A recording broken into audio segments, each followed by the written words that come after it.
Ang kilalang Filipino comics writer na si Mars Ravelo ay kilala bilang King of Philippine Comics.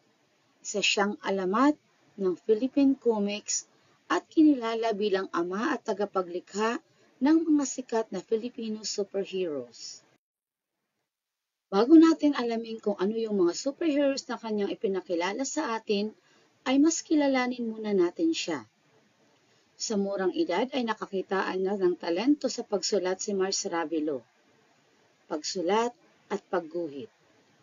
May mga pagkakataon na lumilibang siya sa klase upang makapunta sa mga silid-aklatan upang makapagbasa.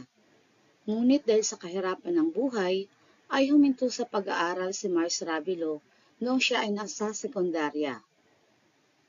Nilikha niya ang isang superhero karakter na si Varga noong pumasok siya sa trabaho sa Bulaklak Magazine noong 1947.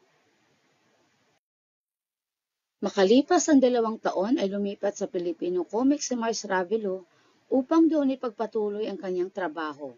Binago niya ang karakter ni Varga at ito ay naging dahilan kung bakit nabuo ang karakter ni Darna.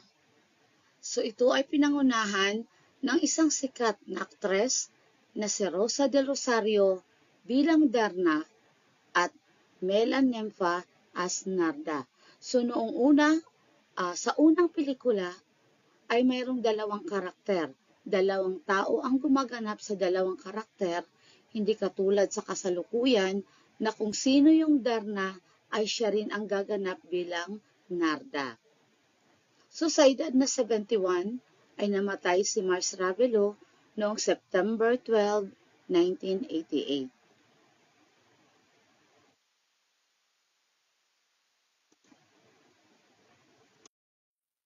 Narito ang ilan sa mga pinasikat na superheroes ni Mars Ravelo. Ito ay mga sikat na ipinapalabas sa mga pelikula at maging sa mga telebisyon. Nariyan, si Darna. Si Darna ay isang babaeng superhero na may kapangyarihan mula sa isang mahiwagang bato. Isa siya sa pinakasikat at pinakamatagal na tumatakbo na karakter sa comics at pelikula sa Pilipinas. Maging sa mga telebisyon ay tumagal din ang karakter na ito. Diyan din si Captain Barbell, isa pang superhero na nagtataglay ng malaking lakas at kapangyarihan. Sikat din ito sa comics at iba pang adaptasyon. Si Elastic Man naman ay isang superhero na may kakayahang magbago ng anyo at maging elastiko tulad ng goma. Ang kanyang pangunahing kapangyarihan ay ang pagiging elastic, kaya't maaari niyang baguhin ang kanyang anyo, lumusot sa mga puwang, at makagawa ng iba pang pambihirang galaw na hindi kayang gawin ng karaniwang tao. Si Jezebel naman ay isang tanyag na karakter sa mga Pilipino comics at pelikula. Siya ay isang sirena na unang lumabas sa mga comics na isinulat ni Mars Ravelo noong 1950. Ang kanyang kwento ay naging batayan ng maraming adaptasyon sa telebisyon, pelikula at iba pang media sa Pilipinas.